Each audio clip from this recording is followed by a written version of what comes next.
Hey everybody, welcome to Obscurities and Miniatures, and while going grocery shopping, I came across something super obscure that I had forgotten even existed, and that is the Ultraman, the Armour of Legends. So what this is a Tsuburaya, Japan, and Shanghai company, I don't even know which company it was now, but obviously in conjunction with Bandai, are putting out Three Kingdoms styled Ultramen and Ultra Kaiju. There are Kaiju, at least in the cards. So this is part of what I think Bandai calls like their easy builders line. There's a special name for it, and I don't remember what it is, but you can see right here. No tools, no glue, 27 parts. So, you didn't. Okay, that makes sense. So this is Ultraman Tiga, who some of you might remember from the States when he had a run on Fox. I believe that was like when I was in college or something. It's been quite a few years, and I know that, is it Mill Creek put it out on Blu-ray, I think, somewhat recently, along with Ultraman Dyna and Gaia.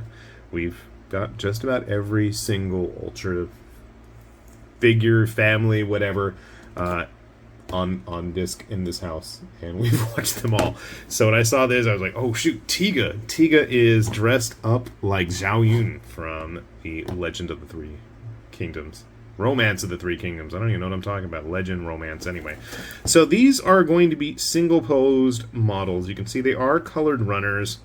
Please have a parent or guardian help you put together the difficult sections.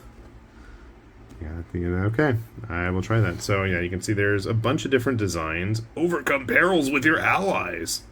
Yeah, these are definitely going to need paint. I am kind of curious to see what they look like straight out of the box. So let me grab a knife or something to pop that open, and we'll take a look inside.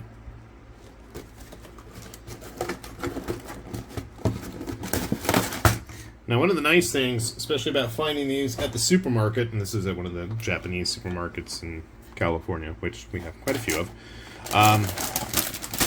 you don't have to pay ridiculous fees like you would on some of the online shops.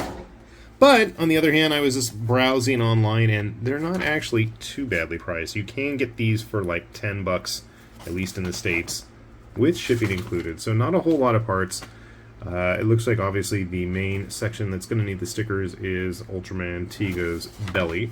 That doesn't surprise me in the least. You have something. Now, I know they have those card games where you can, you know, get the cards from the machines and you can, like, slide it like an ATM card, and it'll have, like, your card's data come up on the screen, and you can have it special attacks or whatever. So I believe there are special cards in at least the Shanghai versions of these that actually you can use in the machines, and they'll have them show up and use their special attacks.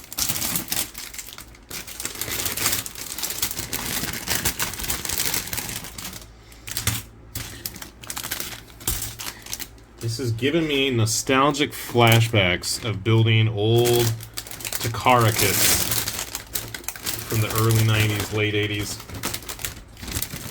Like the old Wataru stuff.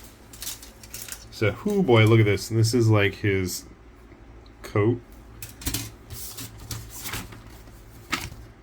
Yeah, that's all supposed to be blue and gold. I'm gonna paint this guy. I have to. Not super complex. Now, it is in a single pose. And I do wish there was a base, but, you know, it can't be too picky, I guess.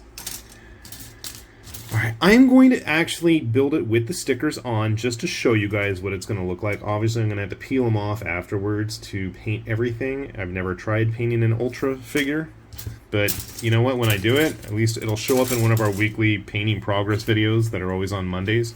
So if you ever want to see me paint any of this stuff, usually I'm painting, you know, tabletop Warhammer figures, but every now and then we do bust out some kind of an actual, you know, figure model kit. So give me a sec. Let's see how this turns out. I'm really curious.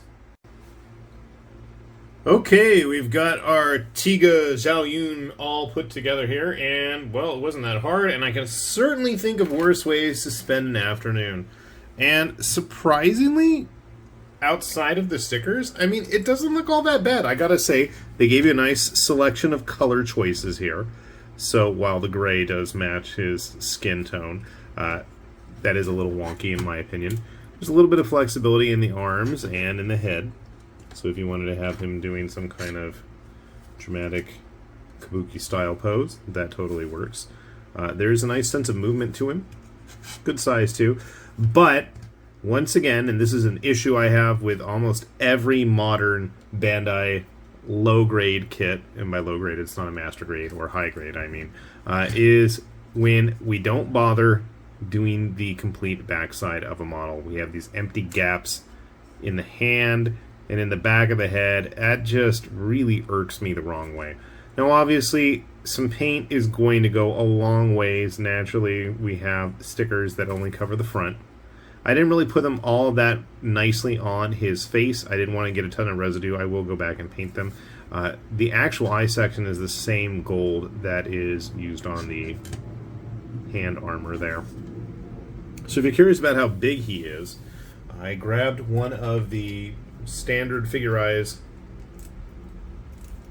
Ultra Brothers. We got Taro right here. Not that he's fitting on the screen at the moment. He's big. So Taro is a good couple of heads taller than Tiga here.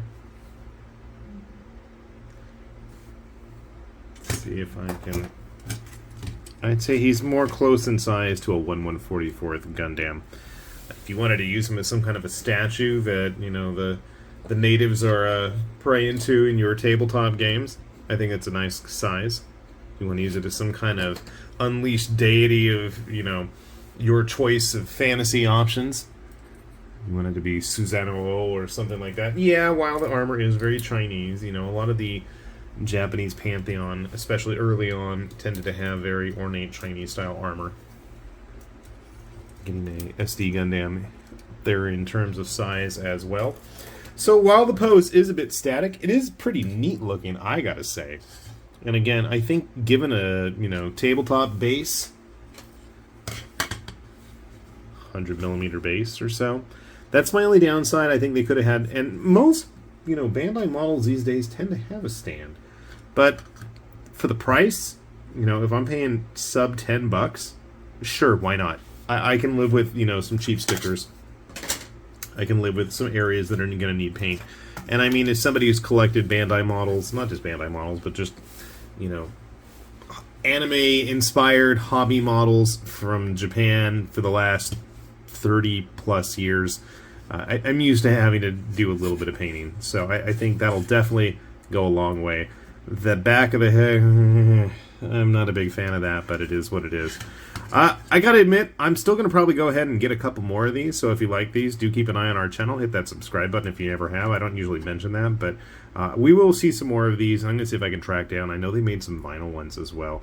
Not necessarily gonna do a video on those, unless you guys really want to see. Funny thing, I was asking my son, I'm like, hey, you love Tiga. We just finished watching the series again the other day, in fact. And he's like, yeah, I like Tiga, but I'm not going to build it. And I'm like, fine. I thought I had an in, but no. He's like, I'm more interested in the kaiju. I'm like, aha, well, you know what? They did make Belial as a kaiju form of these, at least in the cards. And they do have a, what is it? Was it Bolton? It was Bolton or Zeton? I think they had a Zeton one. Uchu Kyoryu Zeton. So maybe we'll see some more of these. I think it's a cool idea. I'm definitely going to grab some more, and hopefully we'll see these more on this channel as well. Something fun, something different, and definitely something obscure. So with that said, this has been High Lord Tamberlane with Obscurities and Miniatures, saying thanks for watching, and we will see you back here soon. Bye-bye.